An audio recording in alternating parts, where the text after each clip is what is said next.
Hi guys, welcome to SavvyMoneyShow with me, your host Sean. Today we're going over a whole host of things, not just one. And we're going to start with Cathie Wood's Zoom attack. I'm not her biggest fan. I do think she's very good. I have some issues with her over things like the Roku issue, some other stocks where she's bought at the top and then dumped. She says she has a 5-year horizon, but she's dumped it after a couple of months.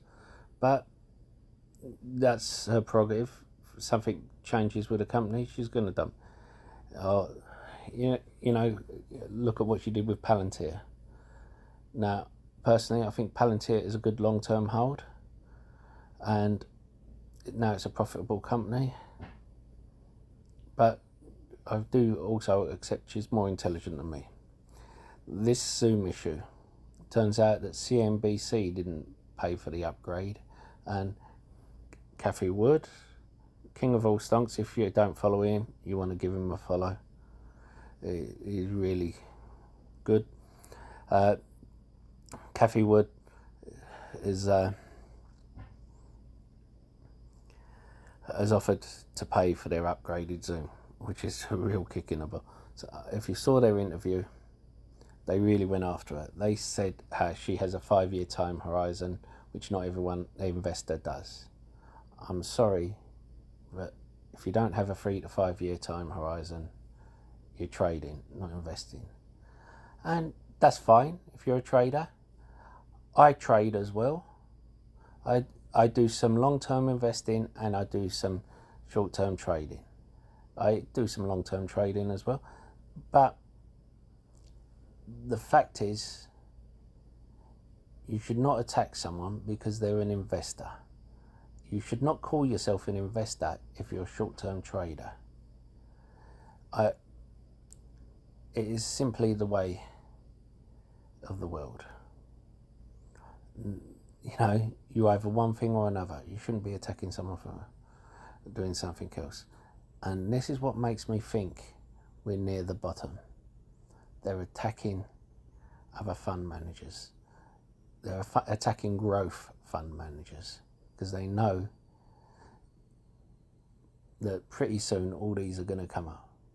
And it seems like we're getting a lot of short reports coming out that are kind of coming under the radar. You see Market Watch and all this. A lot of reports are coming out that are kind of like short reports on companies that we never saw in the past, and a lot of untruths coming out and are being debunked. Now, one thing I want to say, I spoke about ANGH, anyone who's saying it's too risky, and it is a risky play, but it is heavily shorted. The last short interest come down from 530% to 400%. So if you're holding the commons, you can collect that interest while you're waiting for it. The warrants are at 80 cents, you know, so if you think the share price is 16, I wonder what it'll open at. But the fact is, it limits your risk, but of course your gain as well. Anyway, let's get on. The Russia situation. I don't think Putin will go through with it. The only reason he'll go through with it is because he just doesn't give a damn and he feels cornered into going into it. I thought the government was stupid in saying our intelligence says he's going to attack by this date, and now they're saying, oh, he's going to attack by this date. That is a stupid comment to say. They finally come out, Biden, and said something intelligent, which was, it's not too late to stop this. You can still come around the table and negotiate. You know, that's the first intelligent thing he said about the situation. Now, he's giving him an out. Firstly, I think it will turn out to just be exercises on the edge. He does this every few years.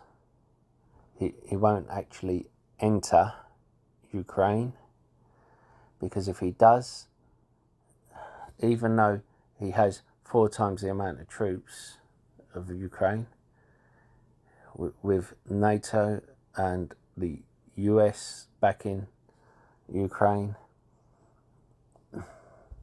it will cause his country to go into a depression.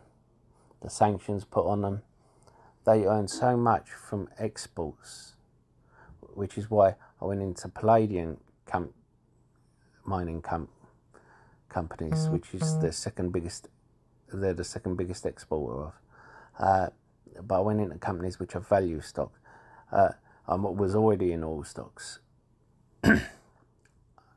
and I believe these companies will do well anyway, whether or not there's a war. They're my hedge, just on the 5% chance he does go in. Now, I think it will turn out to be nothing, but we will see. Now, for the next 5 years, as an investor, I'll be going into SBLK and ZIM. These are tanker stocks, and as I said, oil and industrials I think will do well. It has a 27% dividend. I don't know if they'll keep that, but its market cap is 2.69 billion, enterprise value of 4 billion, PE of 12, forward PE of 5, price to sales of 3, price to book of 1.53. And ZIM, it has a dividend of 14%. These tanker stocks give a good dividend. Its market cap is the same as enterprise value, 8.5 billion, P of 2.59, price to sales of 1, and price to book of 2.69. Now, I played these last December, made a lot of money with it, but I'm gonna buy them now and hold them for the next 5 years. Put them in my long-term account, because I think they will start to go up.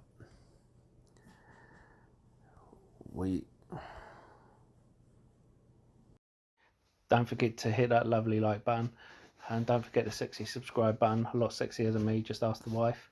And if you want to be a hero, hit the bell notification. You'll be notified when a new video gets uploaded. And why not check out the links in the description below. If you're looking for a free trading platform, you get a free share worth up to $200, depending on the platform you use, if you deposit a small amount. Now, we have to talk about Reuters' article about Johnson & Johnson's plan to cap litigation payouts to cancer victims. Now, I said before how they set up a shell company to move the products which cause cancer, and they knew about this because of the carcinogenics in them, and they knew about this while they were still selling it, and rather than fix the product, they carried on because it was cheaper to do that and sell it with the carcinogenics. A lot of companies, when they found it out, would have fixed the product and carried on selling it, but no, it increased their profit margin. And it's a company that gives $30 million a year in lobbying costs to the government. They give more to Democrats than Republicans. I'm not getting political, but it's the truth. The heir to J&J was made British ambassador to America under Trump. I'm not getting political again. It's just, this is the kind of leverage it gives you. And basically, they want to bankrupt this company, so then they don't have to pay out a penny to these people whose babies have gotten cancer as a result of buying the baby powder. Now, I have no stance on the vaccine. Whether you take it or not, that's totally your decision. I have some family who have taken it, some who haven't, and that's fine. Same with friends. But how is it any wonder that we have people who don't want to take it, who previously took vaccines, when things like this happen? I remember the thalidomide drug that the company from the 60s, where to stop people having morning sickness, they suppressed the growth hormone, and we had a generation of kids born with flippers, and they still today haven't admitted that their drug, even though it's been scientifically proven, that their drug caused it. And we've had the opioid crisis, which again, the same thing. Now we have the baby powder crisis, and rather than put the money and time into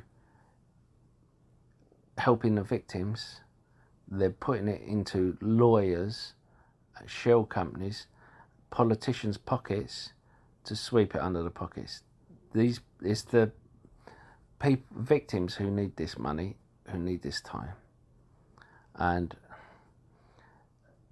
when you have the likes of Pfizer and Merck and all these vaccine companies being given $12 billion up front and immunity from prosecution ahead of time, it's no wonder that some people don't want to take it. Now, as I say, I'm not for the vaccine or against the vaccine. It's your right to decide. But it's stories like this that fuel the anti-vaccine crowd, and this is the sort of story that makes me angry, and they should be held to account. Anyway, I'll see you in the next video. If you found any of my videos helpful and you want to help me make more, you can support me by buying me a coffee. The link is in the description below.